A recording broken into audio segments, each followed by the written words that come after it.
Hi, I'm Tracy from Tracy's Learning and Coaching. I'm a life coach and hypnotherapist in Poole. So a lot of people are confused about hypnotherapy and what it entails. So I thought I'd clear up some myths today. So the best way I'm going to do that is by giving you some examples. So I believe everything is hypnosis. The way you were brought up is a form of hypnosis. The beliefs that you've had, you have grown up with, you have grown up being hypnotised into believing those things. So let me give you an example. So I was 5 years old and have been in hospital for weeks. Nobody knew what was wrong with me. I'd been transferred to London Chest, which is a hospital in London purely for people with problems with their chest. So consequently, they're all adults.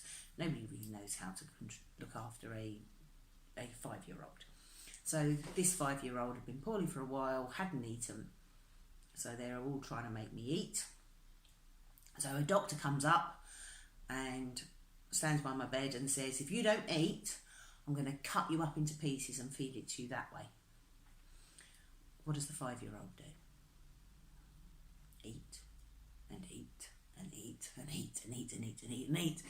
So got to 11 years old and I'm a 36 waist. So my dad had a pair of jeans that didn't fit him, so I had them. That's how big I was. Okay, so I eventually lost my weight, but carried on eating, but I was eating more healthy things, then bad habits creep in, and then you start eating bad things again, because sweet things are addictive.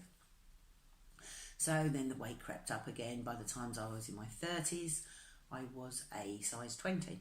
That's when I realised I had to do something and do something properly. So I lost a lot of weight, still couldn't lose everything, still was eating, and it wasn't until I regressed myself did I find myself in this child's bed looking up at this doctor, absolutely terrified. And then that was my hypnosis, that was my hypnotic plant, and that's when I started to eat, and that's when I started to get this bad relationship with food.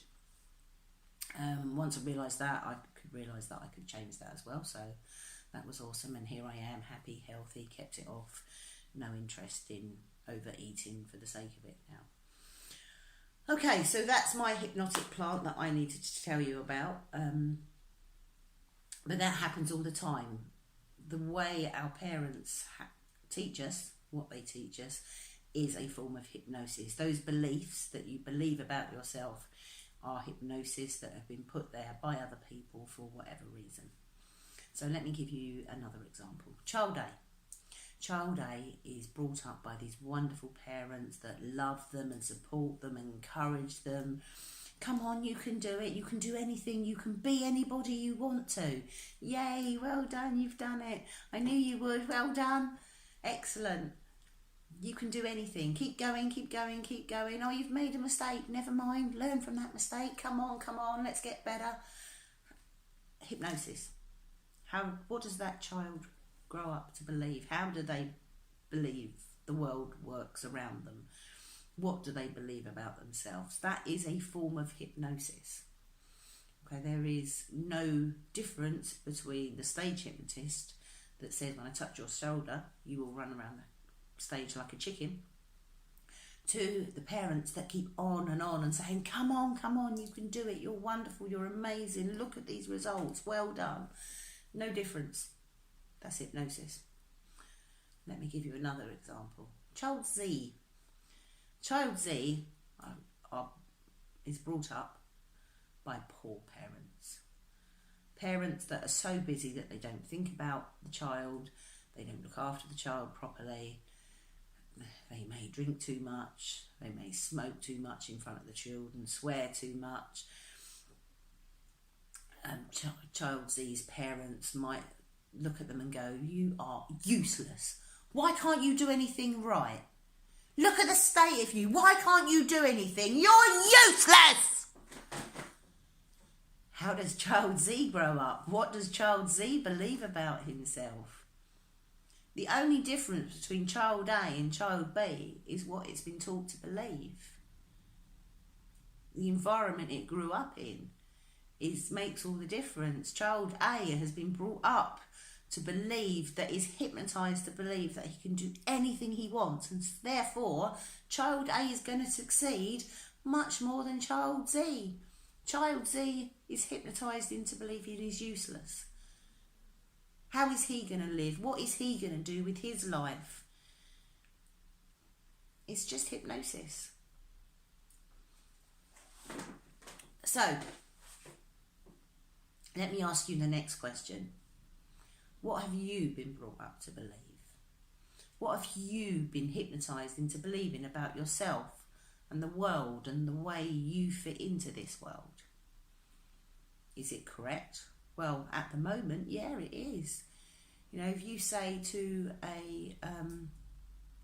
somebody who has low self-esteem, wow, you look amazing today, I love your hair, it's great, what did you do to it? That person doesn't hear it, it doesn't compute with them, because their belief is that they aren't very good looking, or they're ugly, whatever they've been brought up to believe, hypnotised into believing. So what have you been brought up to believe? What have you been hypnotised into believing? Now, if you'd like to look at that belief, then that's what I do. That's what I'm here to do. So you can have a look at my book. It's free to download from my website. If you look down the bottom in the captions bar, it's got my web address, tracyslearningandcoaching.net. Check out free copy of my book. It explains how your mind swindle works, how you end up behaving as you do. You can also keep reading on my blog page, and that might give you some ideas. But if you would like to start really looking at this, I guarantee results from the very first session, and you will change after one session or your money back. I offer free consultation, so you've got nothing to lose but your broken programs, your hypnotic plants. So if you'd like to know more, I offer a free consultation as well. So please get in contact. You can contact me by the webpage, Facebook, whatever you so wish. Okay, so have a great day. Thank you.